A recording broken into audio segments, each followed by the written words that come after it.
হৰি নামৰ ধ্বনিৰে মুখাৰিত যোৰহাটৰ ঐতিহাসিক মাছৰহাট বৰনামঘৰ। যিহেতু ইয়াত আয়োজন কৰা হৈছে এসপ্তাহজোৰা অবিৰত ভাগৱত পাঠ। শনিবাৰৰ পৰা অহা শনিবাৰলৈকে এসপ্তাহজোৰা অবিৰত ভাগৱত পাঠ। পুৱা ভাগতেই নিমন্ত্ৰণ জনাইছিলে, কিন্তু আহিব নোৱাৰাত ৰাতি আহি উপস্থিত হ'লোহি যোৰহাটৰ ঐতিহাসিক মাছৰহাট নামঘৰত। আৰু আহি দেখা পালোঁ, চাওকচোন কি সুন্দৰকৈ তেওঁলোকে সজাই তুলিছে নামঘৰ ভাগ। আৰু ভাবিলোঁ আপোনালোককো অকণমান দেখুৱাই লওঁ। চাওকচোন কি সুন্দৰকৈ সজাই তুলিছেহি। আৰু ইয়াতে আহি লগ পালোহি শ শ ভকত বৈষ্ণৱক। পৰিছে শ শ ভকত বৈষ্ণৱে মুখাৰিত হৈ পৰিছে হৰি নামৰ ধ্বনিৰে।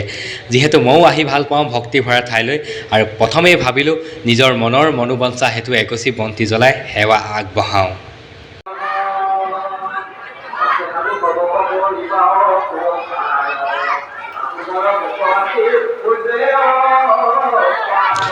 বাহিৰৰ ফালে যদি দেখুৱাওঁ চাওকচোন এবাৰ, কি সুন্দৰ লাগিছে, কি ধুনীয়াকৈ তেওঁলোকে সজাইছে। আৰু এইপিনলৈ লিখা আছে চাওক, মাছৰহাট বৰনামঘৰৰ উন্নয়ন সমিতিৰ সৌজন্যত অবিৰত ভাগৱত পাঠ শনিবাৰৰ পৰা অহা শনিবাৰলৈ।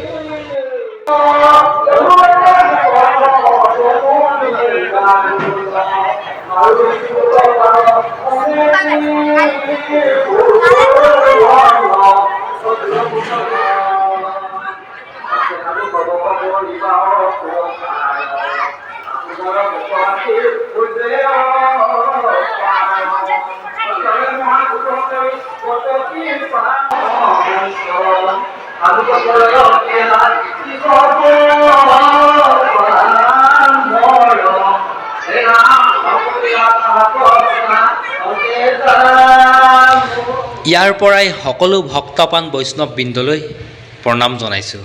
লগতে মাছৰহাট বৰনামঘৰৰ উন্নয়ন সমিতিৰ সকলো সদস্যলৈ সেৱা আগবঢ়ালোঁ।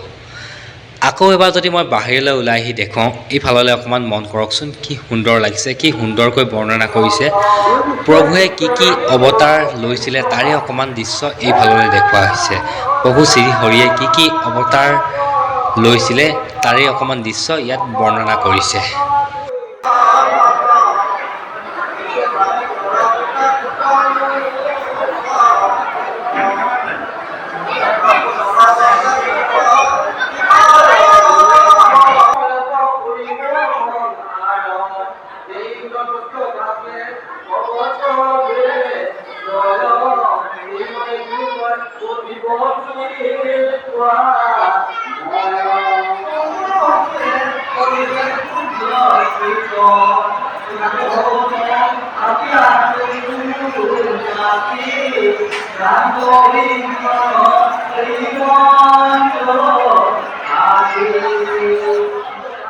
শেষত ইয়াৰ পৰাই সকলোলৈকে সেৱা আগবঢ়ালোঁ আৰু বিদায় মাগিলোঁ।